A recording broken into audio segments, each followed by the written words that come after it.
रोशनी का कारवां। This podcast is brought to you by Score Foundation.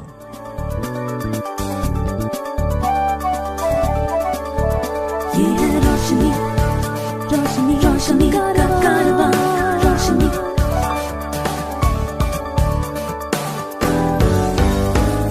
आई वे, ये है रोशनी का कारवां।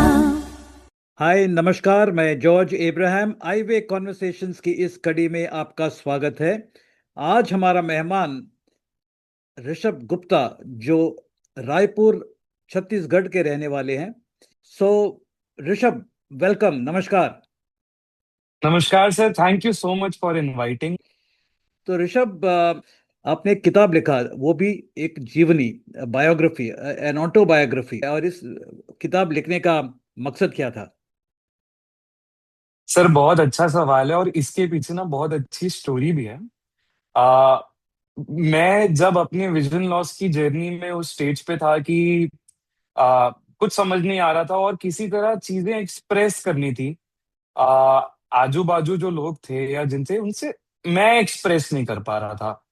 तो शुरुआत में मैंने कोशिश करी कि एक जो हमारे दिमाग में एक आइडियल मोटिवेशनल टाइप की स्टोरी होती है या बुक होती है, वैसा लिखता हूं तो शायद बात होगी। कोशिश करी, आधी बुक लिखी, पर कुछ जमा नहीं, वो मेरे जैसा नहीं था, ऑथेंटिक नहीं था।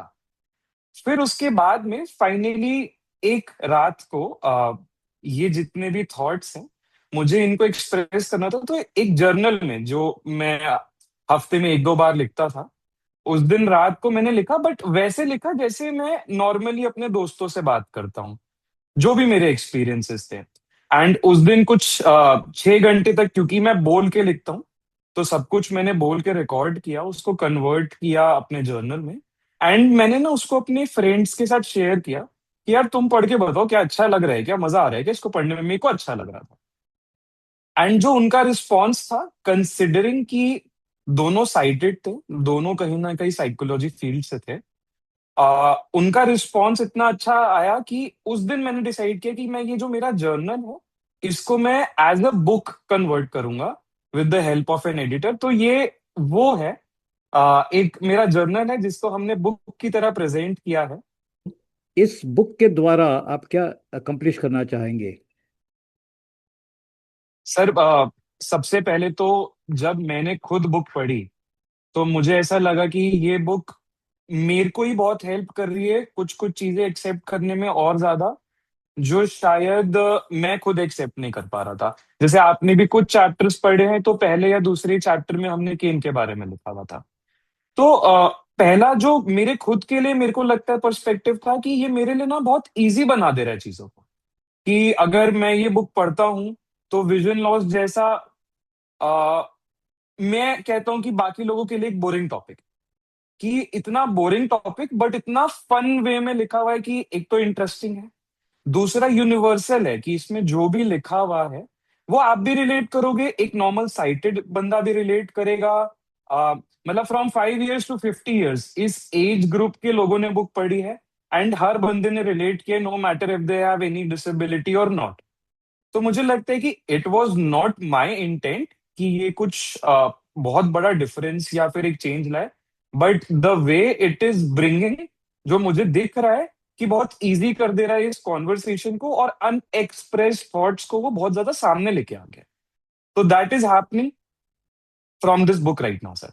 सो आपसे बात करके और आपके किताब का जो पहला 2 चैप्टर मैंने पढ़ा है, उससे मुझे लग रहा है हम्म। कि the mere acceptance of the fact that you are losing your sight, ये हम्म। स्वीकार करना या ये एक्सेप्ट करना कि आपका आंखों का रोशनी जा रहा है, हम्म। ये आपको, आपके लिए एक शुरुआत में चैलेंज था, और अक्सर सभी लोगों को शुरुआत में एक्सेप्ट करना मुश्किल है। तो यस आपका कहानी क्या है? आपका एक्सेप्टेंस कैसे हुआ? Sir, very funny story. तो मैं बहुत बार जब अपने आसपास लोगों को ये चीज एक्सप्लेन करता हूँ तो मैं ये जरूर बताता हूँ कि नॉट जस्ट विजन लॉस, अगर मैं और भी कोई प्रॉब्लम, या हम लोग काफी सारी प्रॉब्लम्स फेस करते हैं लाइफ में, तो मेरे केस में अगर मैं सिर्फ विजन लॉस को कंसिडर करूं, तो जो जो गलतियां मैं कर सकता था विजन लॉस को डील करते समय मैंने वो सारी गलतियां कर ली सर।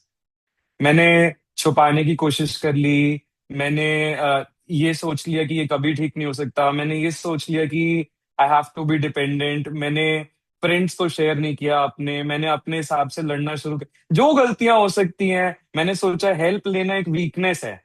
तो मैंने अपने class 12th board exam questions को प्रिडिक्ट किया कि भाई ये क्या पूछ रहा हो सकता है, और मैंने उस हिसाब से जवाब दिया। तो जितनी भी गलतियां हो सकती थी वो करने के बाद जो मैंने प्रेशर बिल्ड किया था, वो मेरा प्रेशर एक बार में फटा। व्हेन आई फाइनली अंडरस्टूड कि नहीं यार, ये चीज एक्सप्रेस करनी पड़ेगी, आसपास अपने लव्ड वंस को बतानी पड़ेगी। तो मेरी जर्नी में तो ये हुआ सर कि पहले तो बहुत ही ज्यादा फाइटर वाला मोड चला कि नहीं, खुद डील कर लूंगा, और सब कुछ खुद डील किया 12th तक। एंड व्हेन फाइनली वो चीजें हद से ज्यादा आगे बढ़ गई, then I told my family कि भाई मेरे को ऐसे ऐसे इशू हो रहा है। एंड उनका सपोर्ट था सर। मेरी फैमिली बहुत बड़ी है, तो उनका सपोर्ट था। एंड देन विद टाइम धीरे धीरे, क्योंकि कभी भी मेरे को एक ऐसा एनवायरनमेंट नहीं मिला जिस एनवायरनमेंट में मैं विजन लॉस के पर्सपेक्टिव से भी सोचूं। हमेशा ये था कि ये करना है तो करना है, नो मैटर व्हाट। तो हमेशा वो एनवायरनमेंट की वजह से मुझे लगता है कि मेरे पास एक सपोर्ट सिस्टम बहुत अच्छा था, कि मैं इस चीज से कोप कर गया और आगे बढ़ गया। वरना journey was full of roller coasters. मैं शुरुआत में बहुत ट्रैवल किया। शुरुआत में मैंने सोचा कि मैं एक ब्लाइंड शेफ बनूंगा, तो मैं बॉम्बे चला गया शेफ बनने, फिर वहां से निकाल दिया गया तो दिल्ली चला गया।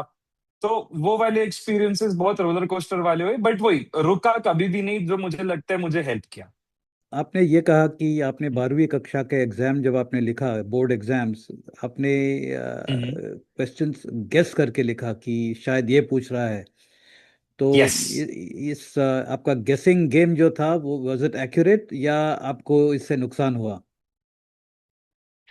सर, नुकसान तो ऑब्वियसली हुआ, because I thought I am very good at studies. कुछ कुछ सब्जेक्ट्स में मुझे बहुत अच्छा लगता था, मैं बहुत अच्छा हूँ। बट क्योंकि ये गेसिंग वाली चीज थी जो मेरी स्पीड कम कर रही थी, तो I was not able to attempt more than 60% any of the subjects में। And then to overall I got 52%। जो कि जब मैंने अपनी फैमिली को बताया कि मैं ऐसे करके एग्जाम दे के आया हूँ, तो दे वर सेलिब्रेटिंग इट। तो आई स्टिल रिमेम्बर कि मेरे स्कूल में दो लोग थे, एक मैं और एक मेरी friend. She was the topper. मैं 52 लाया था, और हम दो इकलौते थे जो स्कूल में मिठाई बांट रहे थे आफ्टर एग्जाम्स। जब आप स्कूल में थे तब भी आपका हाँ हाँ। ऑब्वियसली आंखों का प्रॉब्लम था। तो यस आपके जो दोस्त हैं, आपके जो टीचर्स हैं, वो नोटिस किया होगा कि आपका प्रॉब्लम है। तो how did you, can you, do you remember any वाकया of that time, any examples, any stories of that time? Sir, जब मैं अपने स्कूल में था, जैसे for example class 11th and 12th, तो तब मेरा इतना विजन था कि मैं बहुत धीरे बुक पढ़ पाता था अपनी, बहुत धीरे। मतलब अगर एक पेज पढ़ना है तो it use to take me 5 minutes. तो मैं अपने आप को every day when I use to come home, I use to prepare my self for next day, कि कल ये चैप्टर्स की पढ़ाई होने वाली है और इसके बारे में होना वाले। तो through magnifying glass, through my phone, phone पे भी मुझे नहीं पता था वॉइस ओवर इज देयर, तो मैं जूम कर करके पढ़ता था। तो हर दिन के पहले अपने आप को प्रिपेयर करके जाता था। और थोड़ा बहुत हेल्प जो आसपास लोग थे, जो कंसिडर करते थे कि इसको दिखता है पर ये स्लो है, वो हम्म। लोग ऐसा समझ लेते। For at that time I thought being dumb is much more better than being blind और बीइंग हैविंग लो विजन। तो वैसे करके मैंने अपना स्कूल लाइफ शैडोज में, मतलब मैं दिखूं ना, स्पॉटलाइट में ना हूं, मैं एकदम ऐसे रहूं कि कहीं दिखूं ना और चुपचाप निकाल लूं इसको, वैसे निकाला। टीचर्स ने नोटिस नहीं कर पाए सर उतना। If you know of anyone with vision impairment who needs guidance in living life with blindness, please share the Ivy National Helpline number 8800004334. The number is 8800004334.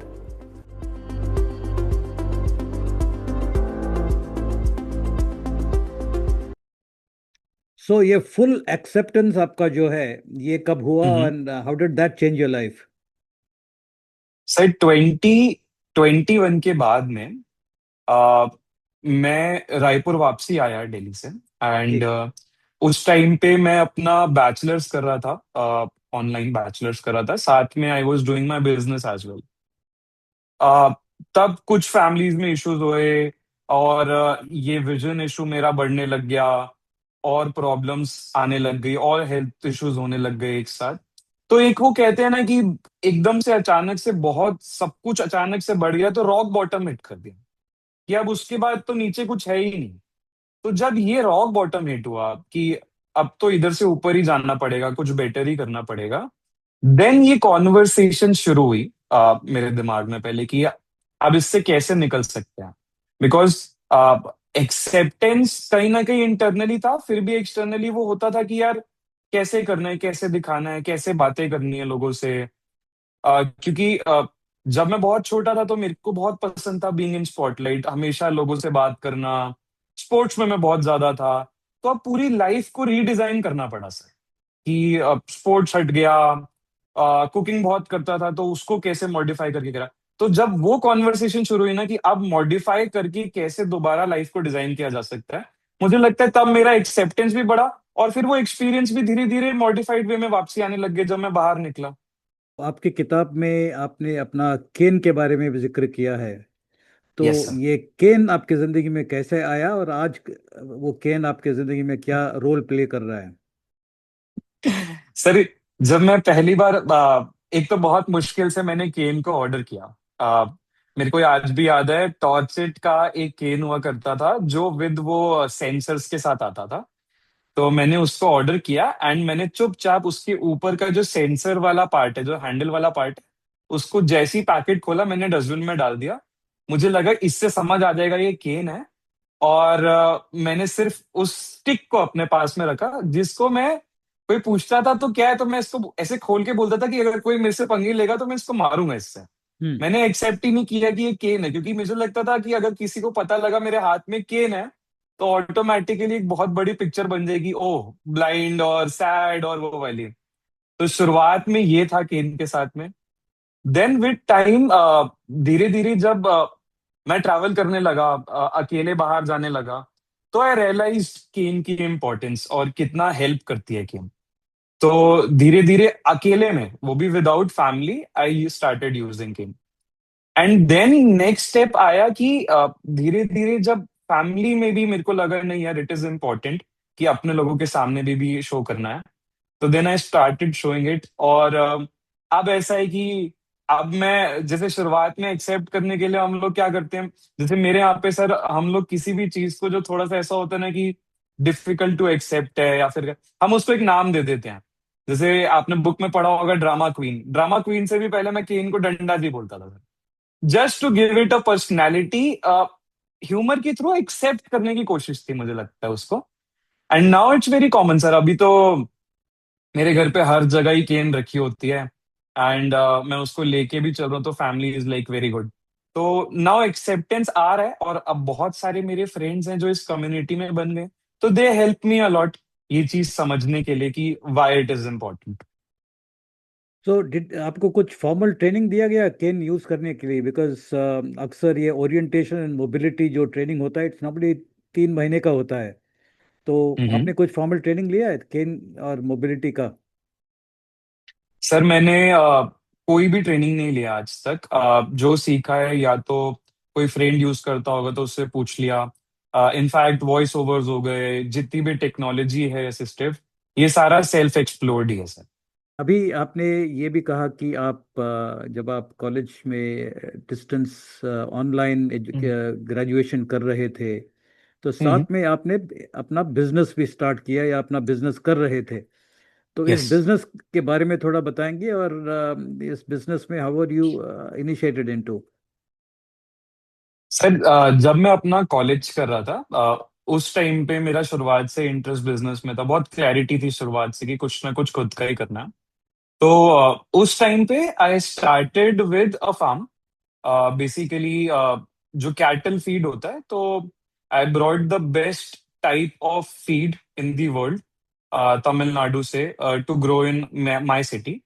And वो एक कह सकते हैं कि मेरा पहला पायलट रन था कि मैं कैसे कुछ शुरुआत कर सकता हूँ।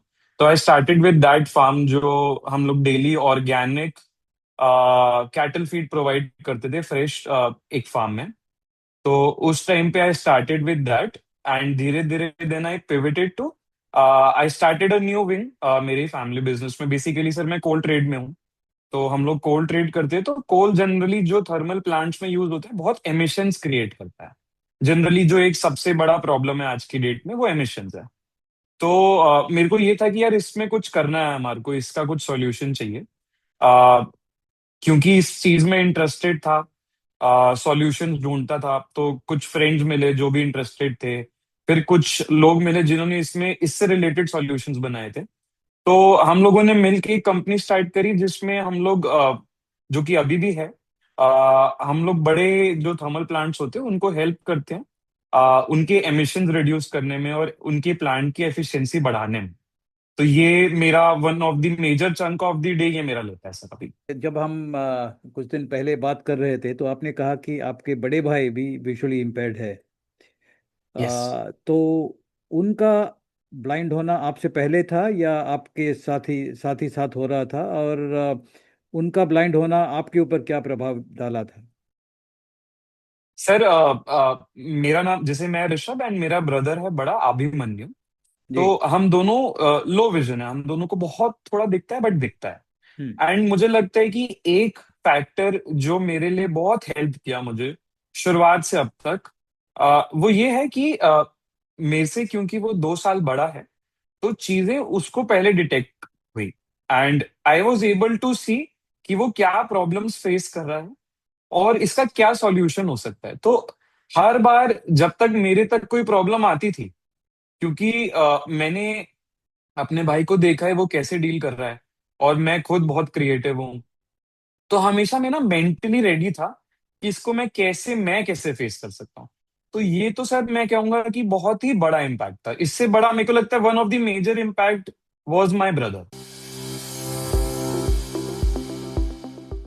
To support our work with the blind and visually impaired, you can visit the donate page on our website www.scorefoundation.org.in. Please note www.scorefoundation.org.in.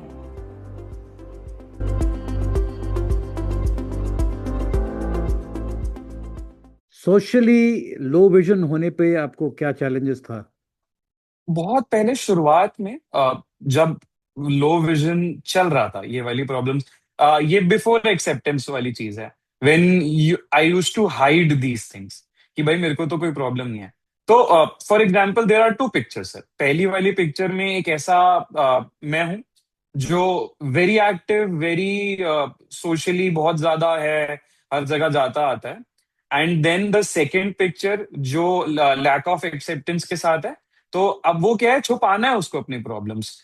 तो मेरा तो ये था कि मैंने सोशल गैदरिंग्स में जाना बंद कर दिया था, लोगों की तरफ देखना बंद कर दिया था। अगर मुझे ऐसा लगता था सर कि अगर जैसे कोई मेरा अपना जो मुझे जानता है वो मेरी तरफ देख के बोलेगा ऋषभ, मैं उसको देख के नहीं पहचान पाऊंगा कि वो कौन है, और मैं उसको उसी वार्मथ के साथ में रिस्पॉन्ड नहीं कर पाऊंगा।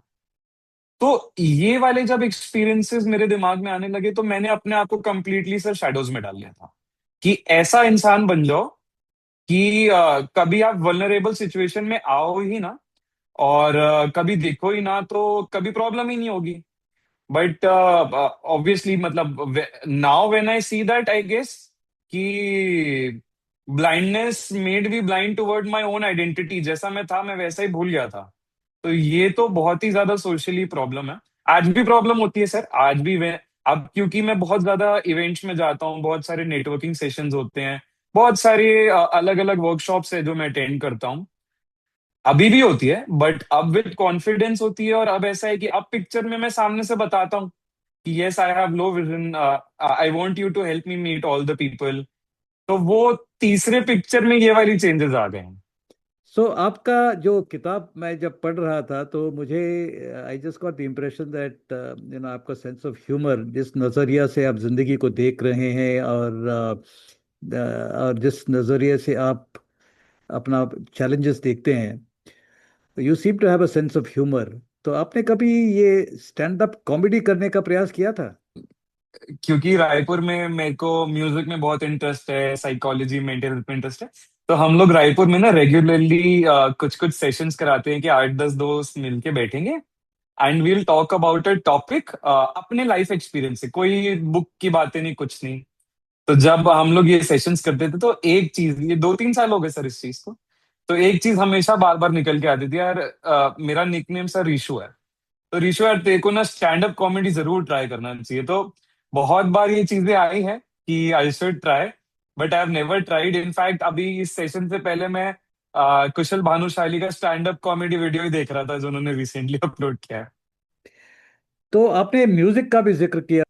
जो लोग विजन लॉस के बारे में बात करते थे, जो एक ट्रेडिशनल ऑर्थोडॉक्स सोच है, वो ये थी कि भाई अगर किसी को दिखता नहीं है तो उसको गाना गाना सिखा दो तो बढ़िया हो जाएगा। तो मेरे को उस टाइम पे जो मेरा थॉट प्रोसेस था कि नहीं नहीं मैं तो गाऊंगा ही नहीं। मेरे को आइडियली म्यूजिक शुरुआत से ही पसंद था। मैं आई हैव बीन ट्रेन्ड, मैंने तबला बजाना सीखा है, मैंने कॉन्गो बजाना सीखा है, मैंने हारमोनियम बजाना सीखा है, और ये सारी चीजें जो मुझे नेचुरली पसंद थी मैंने वो छोड़ दी थी, क्योंकि एक इमेज बन गई थी कि नहीं ये तो भाई एक ब्लाइंड बंदा करता है, मैं क्यों करूंगा। आफ्टर एक्सेप्टेंस रियलाइज हुआ कि नहीं यार, this is not the case. तो नाउ मेरे लिए तो म्यूजिक बहुत कुछ है सर। हम लोग जैमिंग नाइट्स ऑर्गेनाइज करते हैं हर मंथ एक बार, एंड देन मेरी शुरुआत सुबह भजन से होती है, रात को जब तक मैं 1 घंटा मेरी फैमिली के साथ, मेरी मम्मी मेरा भाई हम लोग सब म्यूजिक में हैं। तो हम लोग सब जब तक गा नहीं लेते हैं 1 घंटा साथ में, तब तक हमारी शाम भी नहीं होती है सर। तो ऋषभ, आपके फ्री टाइम, जब आप अगर आपके पास फ्री टाइम है तो आप क्या पसंद करना चाहेंगे? सर ये तो बहुत ही ज्यादा एविडेंट है कि मेरे मेरे फ्री टाइम में सर मैं 3 ही चीजें करता हुआ देखूंगा आपको। या तो मैं गा रहा हूँ, या तो मैं कुछ खा रहा हूँ या बना रहा हूँ, कुकिंग कर रहा हूँ, या कुछ ना कुछ आइडियाज या ब्रेनस्टॉर्म ही कर रहे होंगे। हमारे मेरे मेरे फ्रेंड्स के बीच में हमारे में ये चीज बड़ी कॉमन है कि हम लोग कोई भी प्रॉब्लम पकड़ लेते हैं and then we brainstorm solutions, जो कि मुझे बड़ा मजा आता है, क्योंकि हम लोग वो ब्रेनस्टॉर्म करने का तो एग्जीक्यूट भी करते हैं। तो ये तीनों एक्टिविटीज ऐसी है कि मैं किसी भी स्टेट में हूं, अगर ये 3 चीजें हैं तो मैं कर लूंगा। और मेरा फ्री टाइम यही है सर, इसके अलावा कोई फ्री टाइम नहीं है मेरे पास। तो आपने जिक्र किया आपका दिलचस्पी जो खाने में है और कुकिंग में है। कुकिंग गिव्स मी एक आर्टिस्टिक वो क्रिएटिविटी, क्यूरियोसिटी फुलफिल करने का देती है, बड़ा इनोवेटिव सा लगता है मेरे को। तो अभी भी वाइल ऑल माय वर्क मैं ट्राई करता हूँ 1 a week 2 a week cook करने का। एंड मुझे लगता है कि मेजरली मेरा तो अभी बेकिंग, बेवरेजेस या हेल्दी ब्रेकफास्ट ऐसे करके करके कुछ है, not very much with the fire, but जैसे इलेक्ट्रिक ओवन्स हो गए, एयर फ्रायर्स हो गए, मिक्सर ग्राइंडर्स हो गए, इन सब में होता है। और मेजरली जैसे मेजर करने के लिए आजकल टेक्सचर्ड आ गए हैं जो एनग्रेव्ड रहता है, तो आप easily you can understand how much it is. And then be my I seeing I बहुत सारे एप्लीकेशन है, इनफैक्ट चैट जीपीटी से मैं कर लेता हूँ फोटो खींच के। Rishabh, you have a very positive outlook to life. You have a very resourceful approach. And आपका जो अभी तक का जो जिंदगी है, आप तो you very young, you are just 26, but I think आपने बहुत ही अच्छा शुरुआत किया है। And and I think the kind of work you're doing also has a lot of potential and possibilities going forward, the emission reduction. Wish you the very best, and it's wonderful talking to you today. Thank you so much sir, thank you so much, मेरे को भी बहुत अच्छा लगा। आई वे ये है रोशनी का कारवां। This podcast was brought to you by Score Foundation.